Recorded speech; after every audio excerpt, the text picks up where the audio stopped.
Hey guys, welcome to the most beautiful channel VIP physics.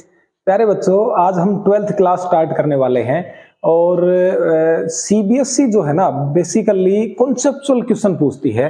तो ये channel आपको concept buildup करना सिखाएगा और मैं गारंटी देता हूं यदि आप एक बार 12th के लिए इस चैनल के ऊपर जुड़ गए तो ना केवल सीबीएसई जबकि जो भी नीट एग्जाम देना चाहता है या जेडब्ल्यू का देना चाहता है उन सभी के लिए भी ये चैनल बहुत ज्यादा बेहतरीन होने वाला है। दूसरा ये कि अब जितने भी न्यूमेरिकल्स होंगे, चाहे वो एनसीईआरटी के हों, चाहे वो पीवाईक्यूज हों, जितने भी पहले सवाल आ चुके हैं, क्वेश्चन आ चुके हैं, उन सभी क्वेश्चन को हम डीपली डिस्कस करेंगे।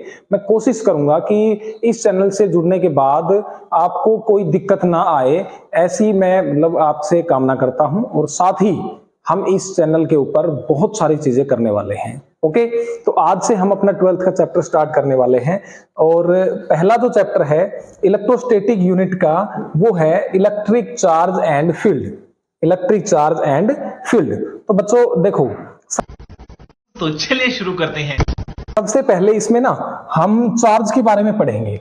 तो सभी बच्चों ने, लगभग सभी बच्चे जानते होंगे कि चार्ज होता क्या है और कैसे ये किसी चीज के ऊपर ट्रांसफर किया जा सकता है, लेकिन फिर भी हम इसको थोड़ा सा डीपली देख लेते हैं।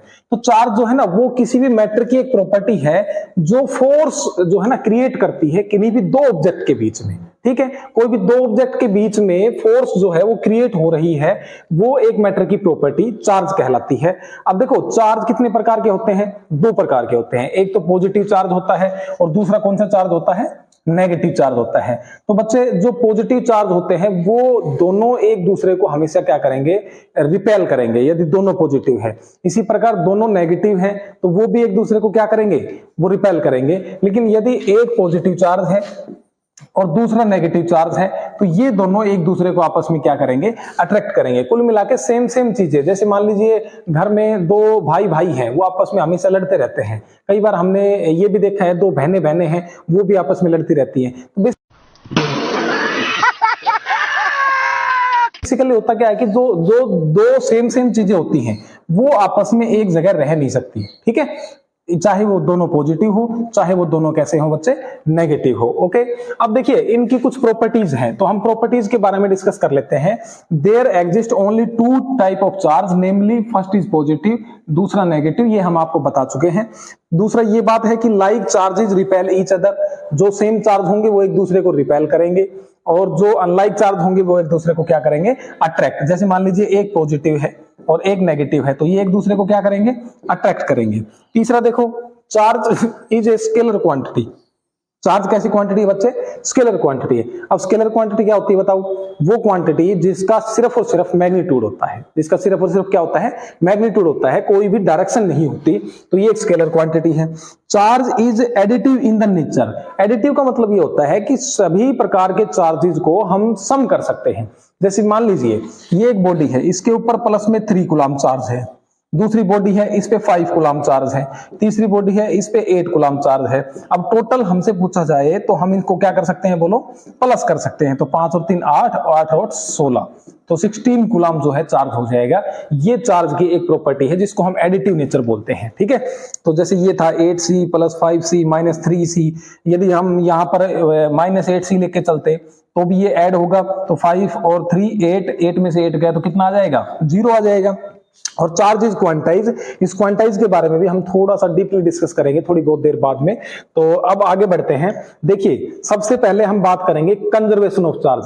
तो बच्चे, जहां भी कंजर्वेशन का जिक्र आ जाए ना, मैं आज आपको एक बात बताने वाला हूं, जहां भी कंजर्वेशन का जिक्र आ जाए तो आपके माइंड में एक बात स्ट्राइक करनी चाहिए कि चार्ज जो होता है या कोई भी चीज जब कंजर्वेशन की बात आ जाए तो उसको ना तो इस दुनिया में बनाया जा सकता और ना ही उसको डिस्ट्रॉय किया जा सकता, मिटाया जा सकता। ठीक है, तो कंजर्व शब्द का मतलब ही अपने आप में ये है कि neither be created nor be destroyed. अब देखो, charge can neither be created nor be destroyed but only can be transferred. इसको एक बॉडी से दूसरी बॉडी के ऊपर हम ट्रांसफर कर सकते हैं। जैसे आपने 11th के अंदर पढ़ा होगा कंजर्वेशन ऑफ मोमेंटम, तो मोमेंटम को भी हम क्या कर सकते हैं? कंजर्व कर सकते हैं, उसको ना बनाया जा सकता ना मिटाया जा सकता है। मोमेंटम को भी एक बॉडी से दूसरी बॉडी पे क्या कर सकते हैं? हम ट्रांसफर कर सकते हैं। तो total charge of an isolated system is constant. अब देखो क्वांटाइजेशन ऑफ चार्ज, हमने 2 मिनट पहले ही बात की थी कि क्वांटाइजेशन ऑफ चार्ज के बारे में पढ़ेंगे। तो क्वांटाइजेशन ऑफ चार्ज क्या होता है, किसी भी बॉडी के ऊपर जो टोटल चार्ज होता है ना, वो हमेशा इंटीग्रल मल्टीपल ऑफ ई, और इंटीग्रल मल्टीपल, इंटीग्रल तो प्लस भी हो सकता है माइनस भी हो सकता है।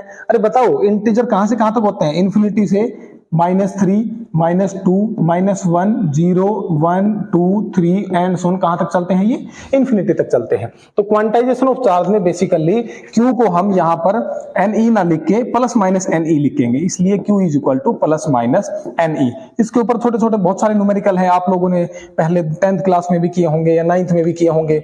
जैसे मान लीजिए किसी बॉडी के पास 15 नंबर ऑफ इलेक्ट्रॉन्स है, तो उसके ऊपर कितना चार्ज होगा, तो 15 इंटू में E की वैल्यू हमें पता है कितनी होती है, 1.6 इंटू में 10⁻⁻19। इन दोनों की हम गुणा कर लेंगे और हमारे पास Q की वैल्यू आ जाएगी। तो चार्ज की जो यूनिट होती है वो क्या होती है बच्चों, कूलाम होती है। चार्ज की यूनिट क्या होती है, कूलाम। इसके बाद देखो जरा आगे, चार्ज वे क्या होते हैं चार्ज के, सबसे पहले होता है कंडक्शन, चार्ज बाय कंडक्शन। तो बच्चे कंडक्शन का देखो पहले सी उठाया करो, इसमें कई बच्चे ना बहुत कंफ्यूज होते हैं कि भाई चार्ज बाय कंडक्शन क्या होता है, चार्ज बाय इंडक्शन क्या होता है। तो मैं आपको एक छोटी सी ट्रिक बताता हूं।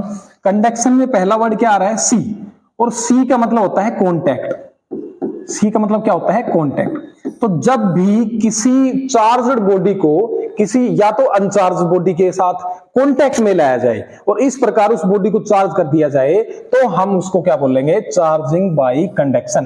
देखो ये पढ़ो एक बार, when an uncharged body is brought into contact, contact का मतलब टच में, कॉन्टैक्ट का मतलब क्या होता है, टच में, with an uncharged body, with an charged body, then the charge और electrons are transferred from the charge body to the uncharged body. अब देखिए जरा, यहां पर मान लीजिए एक अनचार्ज बॉडी है, ठीक है, और मेरे पास ये कोई भी एक ग्लास की या किसी भी प्रकार की कोई छड़ थी, तो इसके ऊपर मान लीजिए हम पॉजिटिव चार्ज रखते हैं, ठीक है, और जैसे ही मैं इस पॉजिटिव चार्ज वाली जो छड़ को इसके पास नजदीक लेके जाऊंगा, इसको जैसे मैं मान लीजिए नजदीक लेके चला गया, तो इसके ऊपर जो पॉजिटिव चार्ज था ना, वो सारा पॉजिटिव चार्ज इसके ऊपर भी आ जाएगा। लेकिन ये कब आया, जब हमने इसको टच किया, कांटेक्ट में की लाए हम इसको, तब जाके ये बॉडी दूसरी बॉडी के ऊपर क्या कर गई, चार्ज कर गई। अब हो सकता है इस पर नेगेटिव चार्ज होता तो इसके ऊपर भी नेगेटिव चार्ज कर दिया जाता, ठीक है। और ये बात तो हम जानते हैं कि जो दो पॉजिटिव चीजें होती हैं वो आपस में एक दूसरे को क्या करती हैं, रिपेल करती हैं। अब जैसे ही ये पॉजिटिव चार्ज इस बॉडी से इस बॉडी के ऊपर आया, तो ये दोनों लाइक चार्ज हो गए, और लाइक चार्ज हम जानते हैं कि एक दूसरे को क्या करते हैं, रिपेल करते हैं, ठीक है। तो चार्जिंग बाय कंडक्शन में आप हमेशा याद रखेंगे, क्या याद रखेंगे बोलो, कि इसमें किसी भी बॉडी को क्या किया जाता है, कांटेक्ट में लाया जाता है, टच में लाया जाता है। उसको टच करने के बाद जो चार्ज है या फिर इलेक्ट्रॉन्स है वो ट्रांसफर कर दिए जाते हैं, ठीक है बच्चे। उसके बाद बात करते हैं चार्जिंग बाय इंडक्शन। देखो चार्जिंग बाय इंडक्शन इससे थोड़ा सा अपोजिट हो जाएगा।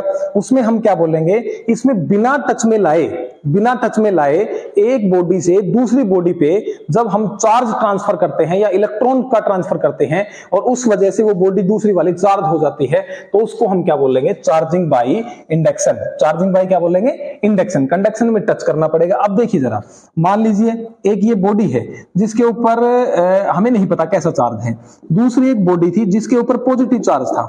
किसके ऊपर कैसा चार्ज था, पॉजिटिव चार्ज। अब इस वाले बॉडी को मैं यहां लेके आ रहा हूं, इसके नजदीक लेके आया मैं इस बॉडी को, मान लीजिए ये नजदीक आ गई इसके, ठीक है।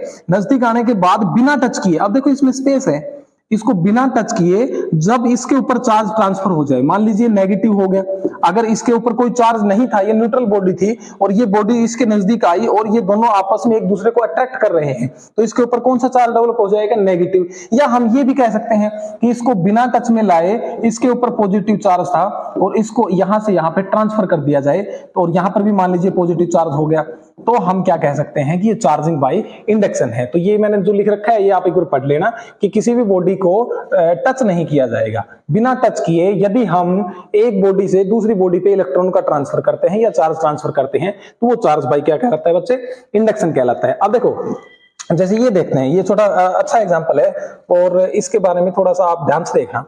ये है क्या कि एक एबोनाइट की छड़ है।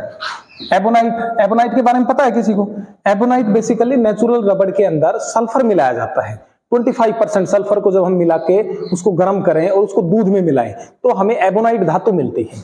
ये एबोनाइट धातु मिलती है। कई बच्चों ने तो आज पहली बार सुना होगा, लेकिन ये कैसे बनाई जाती है? ये रबड़ के अंदर सल्फर को मिला के और उसको दूध में मिलाएं गर्म करके, सिर्फ 25% हिस्सा लेना है। तो अब मैं क्या कहना चाह रहा हूं कि एक एबोनाइट की छड़ थी मेरे पास। अब एबोनाइट पे कैसा चार्ज होता है? नेगेटिव चार्ज होता है। इसके बारे में भी डिस्कस करेंगे कि नेगेटिव चार्ज क्यों होता है, पॉजिटिव क्यों नहीं होता। उसी प्रकार एक हमने फनल ले लिया। फनल मतलब फर जैसे आप लोगों ने कई बार स्वेटर्स पहनी होंगी तो उनमें फर निकले रहते हैं, तो उनको हम फ्लानेल भी बोल देते हैं। क्या बोल देते हैं? फ्लानेल। तो बच्चे जब इस फर को एबोनाइट की छड़ के साथ जब हम रब करेंगे, जब इसको घिसेंगे, तो एबोनाइट की छड़ पे कैसा चार्ज आ जाता है बताइए जरा? नेगेटिव चार्ज आ जाता है। और ये जो फर है इन पे कैसे चार्ज आ जाता है? पॉजिटिव चार्ज आता है। इसी प्रकार जब हम एक ग्लास की छड़ को सिल्क के कपड़े के साथ जब हम रब करेंगे तो जो ग्लास है ना उसके ऊपर आ जाएगा हमारा पॉजिटिव चार्ज, और जो सिल्क है उसके ऊपर आ जाएगा नेगेटिव चार्ज। ठीक है बच्चे, तो यही बातें मैंने यहां पर लिख रखी है। तो अब जो आपके मन में सवाल आ रहा है, उत्पन्न हो रहा है कि भाई ग्लास को जब सिल्क के साथ हमने रब किया तो फिर ग्लास पे नेगेटिव पॉजिटिव चार्ज ही क्यों आया, ग्लास पे नेगेटिव चार्ज क्यों नहीं आया? तो बच्चे ये एक टेबल है, इसको थोड़ा सा ध्यान से देखना। ये जो टेबल है ना, इस टेबल में कुछ चीजें फिक्स है। जैसे ऊपर वाली जितनी भी चीजें हैं, यहां से लेकर यहां से ऊपर वाली जितनी भी चीजें हैं, इन सभी पे इस अपने यूनिवर्स के अंदर हमेशा पॉजिटिव चार्ज पाया जाता है। ठीक है, जैसे एबोनाइट की बात करने, हमने बताया था कि एबोनाइट के ऊपर नेगेटिव आ गया, तो एबोनाइट किससे मिलकर बनता है बताओ जरा? एबोनाइट मिलकर बनता है रबड़ से, और ये रहा नेचुरल रबड़। तो इस नेचुरल रबड़ के साथ जब हम मिलाकर बनाएंगे तो नेचुरल रबड़ पे ही ऑलरेडी नेगेटिव चार्ज है कि नहीं? देखो मैंने लिख रखा है नेगेटिव, और ऊपर की तरफ क्या है? पॉजिटिव। तो वो जो क्वेश्चन था आपके मन में राइज हो रहा था कि भाई इस पे पॉजिटिव चार्ज क्यों आया, तो इस ब्रह्मांड में कुछ चीजें ऐसी हैं जिनके ऊपर ऑलरेडी चार्ज डिसाइडेड है, कुछ पे पॉजिटिव है, कुछ पे नेगेटिव है। तो आप इस टेबल को नोट करना चाहो तो नोट कर सकते हो, अदरवाइज स्क्रीनशॉट लेके रख सकते हो, ताकि आपको एक आइडिया रहे हल्का सा कि भाई इनके ऊपर कैसा चार्ज आता है, कैसा नहीं आता। देखो अब बात करते हैं कूलम्स लॉ की। बच्चे यहां से हमारा जो है ना चैप्टर ढंग से स्टार्ट होना शुरू होता है कि कूलम्स लॉ कहता क्या है, कूलम्स लॉ में क्या क्या चीजें बताई गई हैं। देखो ध्यान से, कूलम्स ने क्या कहा था कि दो चार्ज हैं, मान लीजिए कितने चार्ज हैं हमारे पास? दो चार्ज, एक है Q1 और दूसरा है Q2, और इन दोनों के बीच की जो डिस्टेंस है ना वो हम मान लेते हैं R।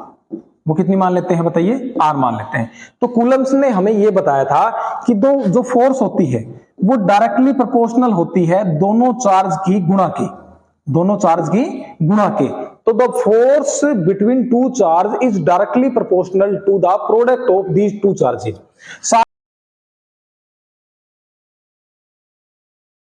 साथ ही उन्होंने क्या बताया था, ये इक्वेशन नंबर हम 1 कंसीडर कर लेते हैं।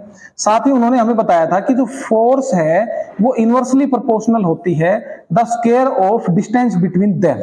दोनों चार्जेस के बीच में जो दूरी है ना उन दोनों की इनवर्सली प्रोपोर्शनल और उसका स्क्वायर भी। ठीक है, ये इक्वेशन नंबर हमारी कितनी होगी? 2 हो गई। अब ये 2 इक्वेशन हो गई। अब यहां से देखिए जरा, इक्वेशन नंबर 1 से और 2 से हमने क्या पता लगाया कि Q1 Q2 अपॉन में R स्क्वायर। अब देखो जहां भी डायरेक्टली प्रोपोर्शनल का निशान आ जाता है तो बच्चे को हमें हटाना पड़ता है, और डायरेक्टली प्रोपोर्शनल के निशान को जब हम हटाएंगे तो एक निशान आ जाता है K, Q1 Q2 अपॉन में R स्क्वायर, और यही कूलम्स लॉ है। यही क्या है हमारा? Coulomb's law. कूलम्स ने इतना ही बताया था कि F is equal to K Q1 Q2 upon में R स्क्वायर। अब यहां पर देखिए K क्या है? K कांस्टेंट ऑफ प्रोपोर्शनलिटी है। ठीक है, इसको कूलम्स कांस्टेंट भी हम कई बार बोल सकते हैं। तो अब मैं तुम्हें जो बताना चाह रहा हूं वो ध्यान से देखना एक बार बच्चे। ये बेसिकली है क्या? F is equal to K Q1 Q2 upon में R स्क्वायर। ठीक है, अब यहां पर जो K है वो कांस्टेंट है। अब आपसे कई बार K का मान भी पूछ सकते हैं, तो K की वैल्यू होती है 1 अपॉन में 4 पाई एप्सिलॉन नॉट, और इसकी वैल्यू होती है 9 इंटू 10⁹9। ठीक है बच्चे, अब यहां पर एक नई चीज निकल के आती है कि एप्सिलॉन नॉट क्या है। तो देखो एप्सिलॉन नॉट है परमिटिविटी। अब परमिटिविटी भी 3-4 प्रकार की होती है। एक तो एप्सिलॉन m, जिसको हम बोलते हैं मटेरियल के लिए या फिर किसी मीडियम के लिए। एक होती है एप्सिलॉन नॉट, ये होती है बच्चे एयर के लिए। एक होता है एप्सिलॉन आर, ये होती है रिलेटिव परमिटिविटी। क्या होती है ये? Relative permittivity. तो इनमें ना कई बार हमारे मन में सवाल उत्पन्न हो जाता है कि ये चीजें हैं क्या और इनका आपस में क्या रिलेशन है। तो एप्सिलॉन आर की जो वैल्यू होती है वो होती है हमारी एप्सिलॉन मीडियम अपॉन में एप्सिलॉन नोट। ठीक है, अब यहां से एप्सिलॉन मीडियम की अगर हम बात करें तो मेरे पास वैल्यू क्या आ जाएगी, बोलो जरा। एप्सिलॉन मीडियम की वैल्यू, यहां पर ये डिवाइड है, उधर जाके मल्टीप्लाई में हो जाएगा, तो एप्सिलॉन मीडियम की वैल्यू आ जाएगी एप्सिलॉन नोट इनटू में एप्सिलॉन आर। अब मुझे एक बात बताओ, यदि अब हम किसी मीडियम के लिए कूलम्स लॉ को डिराइव करना चाहें या रिटर्न कर लिखना चाहें तो वो क्या हो जाएगा, 1 अपॉन में 4 पाई एप्सिलॉन नोट इनटू में एप्सिलॉन आर इनटू में Q1 Q2 और अपॉन में क्या हो जाएगा बच्चे, आर स्क्वायर हो जाएगा। ठीक है, तो ये हमारी क्या होगी, फोर्स होगी। तो फोर्स की वैल्यू क्या हो जाएगी, 1 अपॉन में 4 pi epsilon naught epsilon R into में Q1 Q2 अपॉन में आर स्क्वायर। अब कई बार मन में ये सवाल आ जाता है कि भाई एप्सिलॉन नोट के बारे में यदि हमसे कोई पूछे, देखो कूलम्स लॉ तो हमने पता है, 1 अपॉन में 4 pi epsilon note Q1 Q2 upon में आर स्क्वायर। ठीक है, अब देखो यहां से यदि एप्सिलॉन नोट की बात करें तो एप्सिलॉन नोट की वैल्यू क्या होगी, यहां से Q1 Q2 अपॉन में 4 पाई F इंटू में आर स्क्वायर। यदि आपसे कोई भी इसका डायमेंशन फॉर्मूला पूछे या यूनिट पूछे तो वो आप बता सकते हो। वैसे एप्सिलॉन नोट की वैल्यू जो होती है वो 8.85 इंटू 10⁻⁻12 होती है। यूनिट आप यहां से निकाल सकते हो। डायमेंशन फॉर्मूले की बात करें तो आई क्या होता है, Q अपॉन में T। आई क्या होता है, Q अपॉन में T। यहां से Q की बात करें तो I इंटू में T हो गया। बोलो, तो I की वैल्यू क्या है, I को डायमेंशन फॉर्मूले में क्या लिखते हैं हम, A लिखते हैं और T को हम T लिखते हैं। ठीक है, तो यहां से क्या हो जाएगा, बोलो, AT इंटू में AT, फोर्स का होता है M L T माइनस 2 और R का क्या हो जाएगा, L स्क्वायर। इसको epsilon naught is equal to M minus 1, L कितना हो गया, 1 और 2, 3 ऊपर जाएगा -3 और A क्या हो गया, A2। T यहाँ पर 1 ऑलरेडी है, ये 1 ये रहा, तो ये T वाली जो 2 की पावर है ये ऊपर जाएगी, तो 2 और 1 3 और 1 4, तो यहाँ पर T की पावर क्या हो जाएगी बच्चे, 4 हो जाएगी। तो इस प्रकार हम एप्सिलॉन नोट की जो डायमेंशन फॉर्मूला है वो बहुत ही इजीली तरीके से हम इसको ड्राइव कर सकते हैं। ठीक है, अब देखो, अब बात करते हैं सबसे पहले इस चीज की, ये जो हमारा वेक्टर फॉर्म है जो कूलम्स लॉ का, इसके बारे में थोड़ी सी बात करते हैं। देखो, अब हमारे पास एक पॉइंट O था, मान लीजिए इस O पॉइंट से ये R1 दूरी के ऊपर कोई भी क्या थी, एक डिस्टेंस हमने कंसिडर कर ली है R1 और ये क्या होगी R2। ये चार्ज है हमारा Q1 जो कि नेगेटिव है, आप देख रहे हैं, ये चार्ज है Q2 जो कि पॉजिटिव है। ठीक है, और ये जो पोजीशन वेक्टर है इसको हमने डिफाइन किया है R पोजीशन वेक्टर 2 1 से। 2 1 से क्यों, क्योंकि मान लीजिए ये इन दोनों के बीच की दूरी है और आप इसको 1 2 भी कह सकते हैं, लेकिन मैं अभी बताऊंगा कि इन दोनों में क्या रिलेशन होता है। ठीक है, अब देखो ध्यान से, हम क्या करते हैं, कूलम्स लॉ निकालते हैं तो F12 जब बात करेंगे तो चार्ज Q1 Q2 अपॉन में 4 पाई एप्सिलॉन नोट, और अब जो डिस्टेंस है R स्क्वायर जो हम लिखते हैं वो 1 2 ही होगी। यदि फोर्स 1 2 है तो वो R12 ही होगी। अब वेक्टर फॉर्म की बात कर रहे हैं और डायरेक्शन की बात ना हो, ऐसा हो सकता है, ऐसा होगा ही नहीं। तो यहां पर जो R12 है ना, इसी का ही यूनिट वेक्टर लिखना पड़ेगा हमें, R12 का यूनिट वेक्टर। यूनिट वेक्टर के बारे में थोड़ा सा बता देता हूं कि यूनिट वेक्टर जो होता है वो वही वेक्टर और अपॉन में उसका मैग्नीट्यूड। और मैग्नीट्यूड दो तरीके से लिखा जाता है, या तो हम इसको थोड़ा डार्क करके लिख दें, डार्क करके ना लिखें तो हम इसको मैग्नीट्यूड के अंदर बंद करके और ऊपर वेक्टर भी लगा दें। इसलिए सबसे बेहतर यही होगा कि आप यूनिट वेक्टर को सिर्फ ऐसे ही लिखें। ठीक है, जब हम इसको यूनिट वेक्टर की फॉर्म में निकालने की कोशिश करें तो हमारा इस केस में क्या हो जाता है बताओ, यहां पर तो हम क्या कर लेंगे, यूनिट वेक्टर की जगह R वेक्टर और अपॉन में मैग्नीट्यूड उसका दोबारा आ जाएगा, और एक 2 मैग्नीट्यूड ऊपर पावर पहले ही थी तो यहां पर पावर 1 और हो जाएगी। ठीक है, इसी प्रकार जब हम F21 निकालते हैं तो क्या होगा, बोलो, Q1 Q2 अपॉन में 4 पाई एप्सिलॉन नॉट, अब 2 1 है तो R21 इसका स्क्वायर, और अगर उसके डायरेक्शन की बात करें तो R21 ही हो जाएगा। अब बच्चे एक बात थोड़ा सा ध्यान से देखना, वो ये है कि जब यूनिट वेक्टर R12 की बात की जाए तो वो हमेशा R21 के ही बराबर होगा, लेकिन इसकी डायरेक्शन अपोजिट हो जाएगी। इसकी डायरेक्शन क्या हो जाएगी? अपोजिट। इसलिए हम क्या करते हैं, नेगेटिव सिग्नेचर ले लेते हैं, नेगेटिव साइन ले लेते हैं इसमें, ठीक है।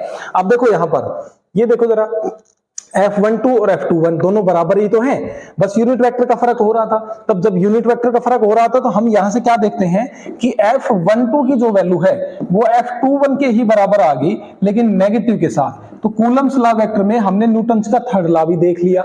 न्यूटन्स का थर्ड नियम क्या कहता है, बताइए जरा? Every action and reaction have equal and opposite forces. तो हमने इसमें क्या देख लिया, न्यूटन्स का थर्ड लॉ भी देख लिया। F21 इज इक्वल टू क्या हो जाएगा हमारा, F12 हो जाएगा, ठीक है। अब बात करते हैं कंटिन्यूअस चार्ज डिस्ट्रीब्यूशन की। कंटिन्यूअस चार्ज डिस्ट्रीब्यूशन में होता क्या है, कंटिन्यूअस चार्ज डिस्ट्रीब्यूशन के अंदर कोई एक प्लेट होती है हमारी, ठीक है, और इस प्लेट के ऊपर ये जो लेंथ है वो हमारी L होती है। यहां से लेकर यहां तक लेंथ कितनी है बोलो जरा, L है, ठीक है। और इस पे हमने क्या, इस पे चार्ज प्लस Q है या Q है, प्लस Q या माइनस Q कैसा भी हो, फिलहाल हम Q चार्ज लेके चलते हैं। और एक यहां से एक x डिस्टेंस के ऊपर छोटा सा एलिमेंट हमने कंसिडर कर लिया, ठीक है। छोटा सा एलिमेंट जब हम कंसिडर करेंगे तो ये जो लेंथ है ये हमारी dx हो जाएगी, और इसके ऊपर चार्ज जो है हमारा क्या हो जाएगा, dq हो जाएगा, ठीक है बच्चे। अब देखो 3 प्रकार की होती हैं ये, एक लाइन चार्ज, एक सरफेस चार्ज और तीसरा वॉल्यूम चार्ज। फिलहाल हम बात कर रहे हैं लाइन चार्ज डिस्ट्रीब्यूशन की। तो लाइन चार्ज डिस्ट्रीब्यूशन क्या होता है, इसको हम लैम्बडा से शो करते हैं और चार्ज पर यूनिट लेंथ। अब यहां पर अगर बात करें तो चार्ज कैसा था, कैपिटल Q अपॉन में लेंथ। तो ये जो लैम्बडा है ये हमारा क्या कहलाएगा, लीनियर चार्ज डेंसिटी कहलाएगा।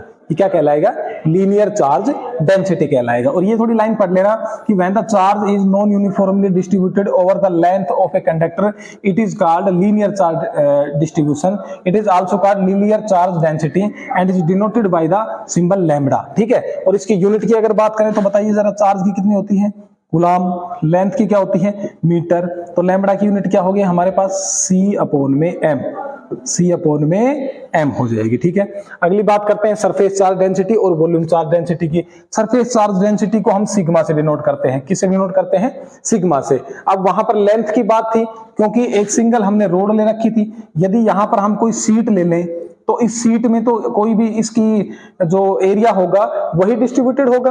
तो सिग्मा को हम क्या बोलेंगे, चार्ज अपॉन में एरिया। इसके ऊपर मान लीजिए प्लस Q चार्ज है तो इसको हम प्लस Q चार्ज बोल देंगे, ठीक है।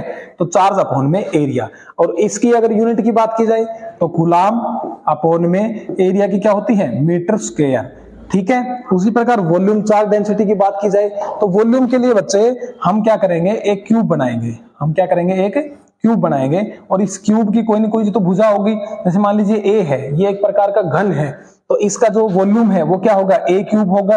तो इस वाले केस में हम क्या कर देते हैं, इस वाले केस में हम पहला तो लैम्बडा से था, दूसरा सिग्मा से, और इसको हम रो से डिनोट करेंगे। और उस क्यूब के ऊपर मान लीजिए प्लस Q चार्ज था, तो चार्ज अपॉन में क्या हो जाएगा, वॉल्यूम हो जाएगा, ठीक है। तो चार्ज क्या है, C, वॉल्यूम हो गया हमारा मीटर क्यूब, ये इसकी यूनिट हो जाएगी। बच्चे अब बात करते हैं हम इलेक्ट्रिक फील्ड की। तो देखो इलेक्ट्रिक फील्ड क्या होता है, इलेक्ट्रिक फील्ड बेसिकली, पहले आप इसको पढ़ के देखो, electric field is a region of space around a charge और system of charge within which the charge particle experience the electrostatic force. देखो मतलब क्या हुआ कि कोई भी हमारे पास मान लीजिए चार्ज है, ठीक है, तो इस चार्ज के चारों ओर का वह स्पेस जिसके अंदर कोई भी चार्ज, मान लीजिए एक छोटा सा टेस्ट चार्ज ले लिया हमने, वो इन दोनों के बीच में किसी प्रकार के फोर्स महसूस करता है, फोर्स एक्सपीरियंस करता है, फोर्स महसूस करता है, तो उस रीजन को, उस क्षेत्र को हम क्या कहेंगे, इलेक्ट्रिक फील्ड कहेंगे, ठीक है। अब देखो यहां पर एक प्लस Q चार्ज है और एक छोटा सा हमने टेस्ट चार्ज ले लिया प्लस में छोटा सा Q नोट। अब पहले ही मैंने चार्ज के बारे में बताया था, दो चार्ज आपस में एक दूसरे को, लाइक चार्ज एक दूसरे को क्या करते हैं बोलो, रिपेल करते हैं, ठीक है। अब रिपेल करते हैं तो अब इनके जो बीच की जो फोर्स है वो ऐसे तो होगी नहीं, वो ऐसे तो नहीं होगी ना, वो बाहर की तरफ ही होगी। तो हमने वो बाहर की तरफ ले ली, तो हमेशा दो चार्ज रिपेल करते हैं। इस वाले केस में इलेक्ट्रिक फील्ड भी कहां होगा, बाहर की तरफ ही होगा। जहां पर फोर्स जिस डायरेक्शन के अंदर है उसी डायरेक्शन के अंदर क्या होगा, हमारा इलेक्ट्रिक फील्ड होगा। अब देखो मान लीजिए मैं एक माइनस क्यू चार्ज ले लेता हूं और एक टेस्ट चार्ज है, ये एक दोनों को आपस में क्या करेंगे बोलो, अट्रैक्ट करेंगे। अट्रैक्ट करेंगे तो इसमें फोर्स की वैल्यू किस डायरेक्शन में हो जाएगी, इस वाले डायरेक्शन के अंदर हो जाएगी। ठीक है, तो अब फोर्स की जो वैल्यू है वो मैं आपको थोड़ी सी एक बार बता देता हूं कि क्या होती है। F इज इक्वल टू के Q1 Q2 अपॉन में R स्क्वायर होता है। यदि दो चार्ज होते, एक तो मेरा मान लो प्लस Q चार्ज होता और दूसरा Q नोट चार्ज होता, तो और इसके बीच की डिस्टेंस मान लीजिए R होती, तो इस वाले केस में क्या होता है, F इज इक्वल टू के Q नोट अपॉन में R स्क्वायर। तो ये हो गया। अब जो इलेक्ट्रिक फील्ड होता है ना बच्चे, इलेक्ट्रिक फील्ड हमारा होता है E is equal to F upon में चार्ज, F अपॉन में चार्ज। और चार्ज भी कौन सा लेंगे, जिस चार्ज ने फोर्स को एक्सपीरियंस किया है। ठीक है, जिस चार्ज ने फोर्स को क्या किया है, एक्सपीरियंस किया है, उसी चार्ज को हम लेंगे। तो इलेक्ट्रिक फील्ड को हम ऐसे भी कह सकते हैं कि force per unit charge, it is defined as the force per unit charge. तो जब इलेक्ट्रिक फील्ड की बात आएगी तो फोर्स मेरे पास ऑलरेडी है, जब मैं इसको क्यू नोट से भाग दे दूं तो ये इलेक्ट्रिक फील्ड आ जाएगा। जब मैंने इसको क्यू नोट से भाग दे दिया, मान लीजिए ये दे दिया, तो क्यू नोट से क्यू नोट कैंसिल हो गया और ई की वैल्यू मेरे पास क्या आ गई, के क्यू अपॉन में आर स्क्वायर, के क्यू अपॉन में आर स्क्वायर। और यही चीज मैं आपको बताना चाहता था। और के की जो वैल्यू थी वो 1 अपॉन में 4 पाई एप्सिलॉन नोट थी। एप्सिलॉन नोट इलेक्ट्रिक परमिटिविटी होती है और जिसकी वैल्यू 8.85 इंटू में 10⁻⁻12 होती है, ये हम पहले डिस्कस कर चुके हैं। ठीक है, अब देखो इसमें अगर यूनिट की बात की जाए, डायरेक्शन की बात की जाए, तो इसमें आर कैप डायरेक्शन लगा देंगे हम। ठीक है, ये थोड़ी बहुत चीजें आप इसमें पढ़ते जाना, ये सारी चीजें देख लेना थोड़ा सा, ये अच्छी बातें बता रखी है। Since Q naught is taken as positive, the direction of the electric field is along the direction of electric force. यदि क्यू नोट जो है, जो टेस्ट चार्ज था वो प्लस क्यू चार्ज के साथ हमने जब लिया था, तो उसमें जो फोर्स है इलेक्ट्रोस्टैटिक वो बाहर की तरफ थी और उसमें इलेक्ट्रिक फील्ड भी उसी की तरफ ही होगा। ठीक है, दूसरा उससे अपोजिट डायरेक्शन के अंदर हो जाएगा। तीसरा इसमें ये हो जाएगा कि इलेक्ट्रिक फील्ड जो होती है वो एक वेक्टर क्वांटिटी है। अब वेक्टर क्वांटिटी क्यों है, क्योंकि इसकी डायरेक्शन होती है, अभी तो हमने बताया कि the direction of the electric field is along the direction of the electric force, electrostatic force. तो जिस डायरेक्शन में फोर्स है उसी डायरेक्शन में इलेक्ट्रिक फील्ड होगा। तो ये वेक्टर क्वांटिटी इसलिए है क्योंकि इसकी डायरेक्शन भी होती है और इसका मैग्नीट्यूड भी होता है। ठीक है, अब ऐसा यूनिट की अगर बात की जाए तो ऐसा यूनिट हमें पता ही है, E is equal to F upon में क्यू होता है, चार्ज की न्यूटन है और ये कूलाम है। तो इलेक्ट्रिक फील्ड की यूनिट हम न्यूटन पर कूलाम भी लिख सकते हैं। ये बात समझ में आई आपको? चलिए अगले टॉपिक की तरफ पढ़ते हैं। अगला टॉपिक क्या कहता है हमारा कि एक coordinate system X axis, Y axis और जेड एक्सिस हमने ले ली और इन इक्वेशंस के अंदर यहाँ पर एक प्लस क्यू चार्ज रख दिया मैंने और यहाँ पर एक प्लस क्यू जो है वो टेस्ट चार्ज रख दिया। इन दोनों के बीच की दूरी मान लीजिए कितनी थी, आर थी। तो इस पे कॉमन सेंस है कि दोनों आपस में एक दूसरे को रिपेल करेंगे, तो फोर्स तो किस डायरेक्शन में होगी, बाहर की तरफ ही होगी। तो यहां से ये चीजें मैं ऑलरेडी आपको बता चुका हूं कि फोर्स की वैल्यू मेरे पास होती है 1 अपॉन में 4 pi epsilon not Q not upon में आर स्क्वायर। यदि ये यूनिट वेक्टर है, इस यूनिट वेक्टर की जगह मैं लिखूंगा तो आर वेक्टर अपॉन में इसका मैग्नीट्यूड लिख दूंगा। तो आर वेक्टर तो ऐसे कैसे रह जाएगा, मैग्नीट्यूड पावर 2 ऑलरेडी थी, एक ये होगी तो 3 हो जाएगी। इलेक्ट्रिक फील्ड या इलेक्ट्रिक फील्ड स्ट्रेंथ बोल सकते हैं, एफ अपॉन में क्यू नॉट होता है, इसको डिवाइड करेंगे, ये सारी चीजें हो जाएंगी। ठीक है, एक बात, दो जबरदस्त बातें हैं ये, इनको थोड़ा सा नोट कर लेना। यदि क्यू ग्रेटर देन 0 है, अब ग्रेटर देन 0 का मतलब क्या हुआ कि प्लस है, जैसे मान लीजिए प्लस 3 कूलाम है, प्लस 18 कूलाम है, प्लस 1.6 इंटू में 10⁻13 कूलाम है, तो ये सारी चीजें प्लस में है। तो जो फील्ड है वो हमेशा बाहर की तरफ होगा। बाहर की तरफ मतलब जैसे ये पॉजिटिव है तो इससे हमेशा कहां की तरफ होगा, बाहर की तरफ। इसी प्रकार चार्ज अगर नेगेटिव है तो इनवर्ड होगा, ये अंदर की तरफ होगा। नेगेटिव है तो ये किस तरफ होगा, अंदर की तरफ होगा इलेक्ट्रिक फील्ड। ठीक है, जैसे हमने थोड़ी देर पहले डिस्कस किया था, ये एफ है, ये प्लस है तो ये बाहर की तरफ होगा। यदि यहां पर माइनस ले लेते तो किस डायरेक्शन में होता, इस वाली डायरेक्शन में हो जाता। ठीक है, जब ग्राफ की बात करेंगे तो ई में और आर में बताओ कैसा ग्राफ बनेगा, क्योंकि ये इनवर्सली प्रोपोर्शनल है। तो बच्चे ये याद रखना पड़ेगा आपको, इनवर्सली प्रोपोर्शनल में हमेशा ऐसा ग्राफ बनता है। जबकि याद नहीं करोगे तो आप इसको ऐसे भी कर सकते हो कि E is equal to 1 upon में आर स्क्वायर। छोटे बच्चों की तरह हम टेबल बनाएंगे, उस टेबल में हम क्या करेंगे, यहां पर ई लिखेंगे, यहां पर आर, और जब मैंने 0 ली वैल्यू तो इन्फिनिटी आ गई। सॉरी, आर की वैल्यू मैंने 0 ली तो ई की वैल्यू इन्फिनिटी आ गई, इसी प्रकार 1 ली तो 1 आ गई, और आर की वैल्यू अगर मैं इन्फिनिटी ले लेता हूं तो 0 आ जाएगी। जब हम ग्राफ बनाने की कोशिश करेंगे तो एक तरफ मैं ई रख लूंगा, एक तरफ आर रख लूंगा, इन्फिनिटी कहीं इस साइड होगा, तो आर की वैल्यू 0 ये है और ई की वैल्यू इन्फिनिटी ऊपर है, तो यहां कहीं बहुत ऊपर जाके पॉइंट होगा हमारा, ठीक है। मान लीजिए अब बहुत ऊपर जाके, हमारे लिए बहुत ऊपर इतना ही है, फिर 1 1 है, यहां पर कहीं 1 होगा, यहां पर 1, तो ये आ गया मेरा दूसरा पॉइंट।